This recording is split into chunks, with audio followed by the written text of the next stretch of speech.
দেখেন, আমি আপনাকে এখন এমন একটি সিক্রেটের কথা বলবো যেটা ফলো করলে মাত্র 15 দিনের মধ্যে আপনার সকল পিম্পলস এন্ড মেক্স ক্লিয়ার হয়ে যাবে আর আপনার ফেস অনেক গ্লোয়িং হয়ে যাবে। শুনে বিশ্বাস হচ্ছে না, তাই তো? কিন্তু এখন আমি আপনাকে এমন 5টি বেস্ট সিস্টেম বলবো যা doctor, skin care company and ডার্মাটোলজিস্টরা চাইবে না যে আপনি এগুলা জানুন, কারণ এই সিস্টেমগুলো সেলিব্রিটিরা পর্যন্ত ফলো করে। তাই যদি আপনি এই 5টি সিম্পল স্টেপ ফলো করেন তাহলে আপনার ফেস থেকেও পিম্পলস এন্ড মেক্স ক্লিয়ার হয়ে যাবে। কিন্তু থার্ড স্টেপ একদমই মিস করবেন না, কারণ ওই ভুলটি মানুষ বেশি করে থাকে। তো চলুন স্টার্ট করা যাক। First 10 minute sweat rule. দেখেন, এই বিষয়টি খুব মনোযোগ দিয়ে খেয়াল করুন। অ্যাকচুয়ালি এই বিষয়টি সাইন্টিফিক্যালি প্রুভেন যে যত বেশি আপনার ফেস থেকে সোয়েট মানে ঘাম বের হবে তত বেশি আপনার ফেস গ্লো করবে। এই বিষয়টি ভালো করে বুঝতে হবে। দেখেন, আমাদের ফেসে ডেড স্কিন, ডার্ট বা যে ইম্পিউরিটিস জমা হয় তা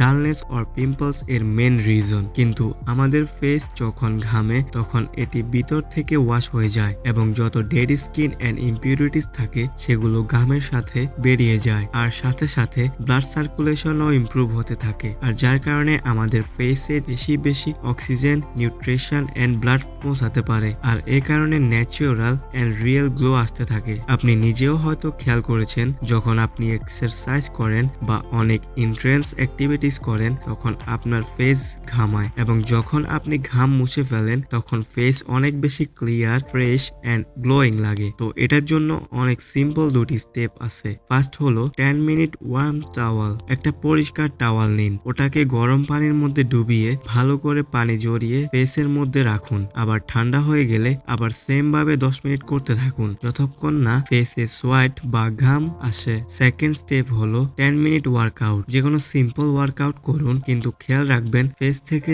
যাতে অবশ্যই ঘাম বের হয়। এই দুইটা থেকে যেটা আপনার কাছে ইজি মনে হয় ওইটা করেন। কিন্তু এখন আমি আপনাকে যেটা বলবো ওইটার জন্য আপনি আমাকে ধন্যবাদ দিবেন, যা হলো সেলিব্রিটি সিক্রেট কোয়াটারনিয়াম 73। এই বিষয়ে এখন পর্যন্ত কেউ বলে নাই, যা হলো কোয়াটারনিয়াম 73। কিন্তু ফরেন বা ইউরোপ এর দেশগুলোতে এর ব্যবহার অনেক বেশি, কারণ রিসার্চ ও এটা বলে যে কোয়াটারনিয়াম 73 ফেসে গ্লো করার জন্য অনেক কার্যকর হতে পারে। কারণ ফেসের উপর গ্লো তখন আসবে যখন আপনি বুঝবেন ফেসে অ্যাকনি এন্ড পিম্পলস অয়েলের কারণে না, ফেসের ভিতর লুকিয়ে থাকা ব্যাকটেরিয়া এর কারণে হয়। এটার জন্য লোকজন অনেক প্রোডাক্ট ইউজ করে, কিন্তু তারপরও কোনো লাভ হয় না। আর যতক্ষণ পর্যন্ত অ্যাকনি, মাস্ক এগুলো ক্লিয়ার হবে না ততক্ষণ পর্যন্ত গ্লো আসা পসিবল না। এই প্রবলেমকে ঠিক করার জন্য অনেক পাওয়ারফুল ইনগ্রেডিয়েন্ট হলো কোয়াটারনিয়াম 73, কারণ ইন্টারন্যাশনাল রিপোর্ট সাজেস্ট করে যে এটার হালকা ইউজ ফেসে নোটিসেবল গ্লো করতে পারে, কারণ এটা অ্যাকনি কজিং ব্যাকটেরিয়াকে কন্ট্রোল করতে পারে, যার ফলে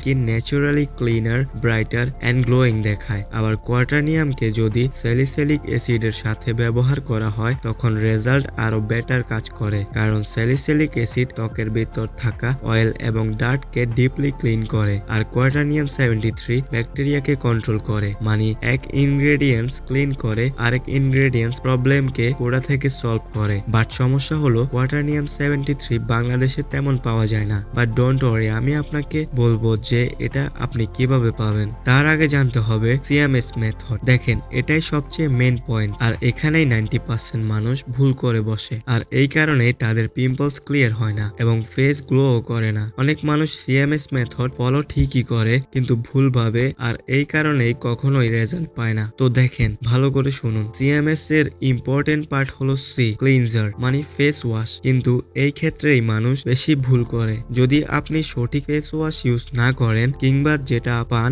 ওইটা ইউজ করে ফেলেন তাহলে 15 বছরেও গ্লো করা পসিবল হবে না। তাই শুধু ফেস ওয়াশ হলে হবে না, রাইট ফেস ওয়াশ ইউজ করতে হবে যা আপনার স্কিন টাইপ আর স্কিন প্রবলেমকে সলভ করে। যার জন্য সবার প্রথমে আপনার স্কিন টাইপ কি তা বুঝুন। ফেস ওয়াশ করার পর 30 মিনিট অপেক্ষা করুন। যদি আপনার স্কিন অনেক টাইট বা টান টান লাগে তাহলে আপনার স্কিন টাইপ ড্রাই, আর যদি শাইনি বা অয়েলি লাগে তাহলে আপনার স্কিন অয়েলি, আর যদি মাথা বা নাকে অয়েল আর গালের মধ্যে ড্রাই হয় তাহলে আপনার কম্বিনেশন স্কিন, আর যদি কোনো নোটিসেবল পরিবর্তন না হয় তাহলে আপনার নর্মাল স্কিন। তো দেখেন, ফার্স্ট অফ অল আপনার স্কিন টাইপ বুঝুন এবং সে অনুযায়ী skin care face wash use করুন। অনলাইনে অনেক ফেস ওয়াশ পাবেন, কিন্তু খেয়াল রাখবেন কেনার সময় দেখে নিবেন তাতে কোয়াটারনিয়াম 73 আর স্যালিসিলিক অ্যাসিড আছে কিনা, কারণ আপনার স্কিন একনি এন্ড অয়েলি হলে অবশ্যই এই জাতীয় ফেস ওয়াশ ইউজ করবেন। আর যদি ড্রাই হয় তাহলে ময়শ্চারাইজার ইউজ করেন, কারণ সিএমএস মেথডের সেকেন্ড অপশন হলো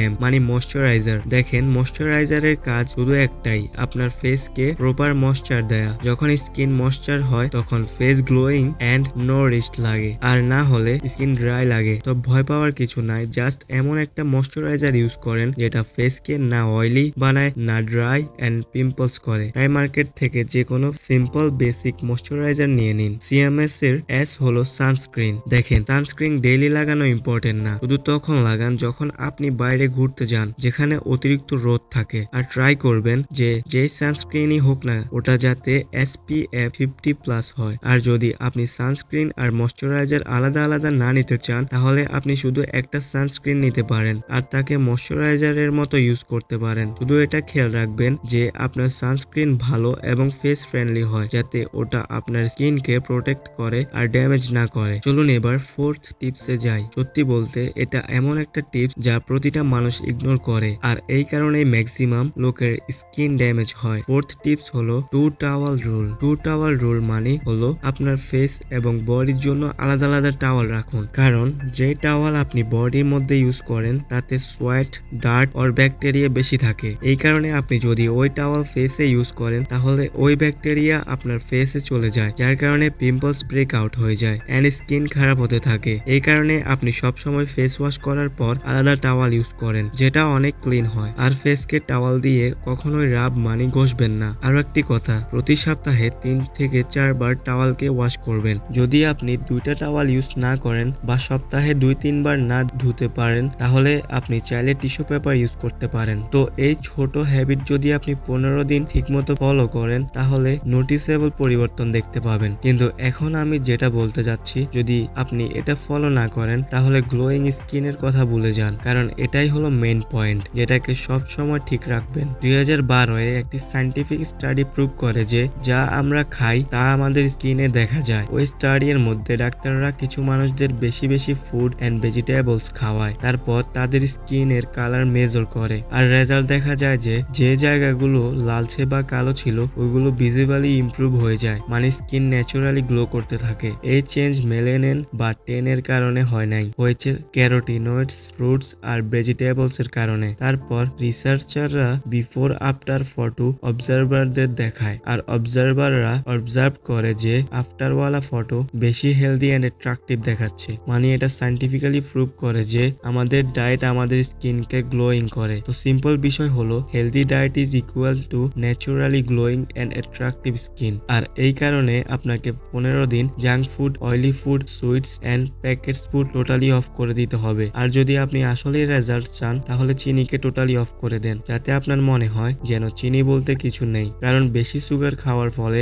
ব্লাড সুগার স্পাইক হয়, যা স্কিন এর কোলাজেন এন্ড ইলাস্টিসিটিকে এফেক্ট করে, যার কারণে অল্প বয়সেই আপনার ফেস রিঙ্কেলস এন্ড ডালনেস হয়ে যায়। আর সুগার আপনার একনি আর পিম্পলস এর কারণ, কেননা এটি আপনার অয়েল প্রোডাকশন এন্ড ইনফ্লামেশন কে ইনক্রিজ করে। তাই আজ থেকে এই সব কিছু বন্ধ করুন যদি আপনি পিম্পলস ফ্রি গ্লোয়িং স্কিন চান। যদি আপনার ভিডিওটি ভালো লাগে তাহলে লাইক এন্ড সাবস্ক্রাইব করবেন। ধন্যবাদ।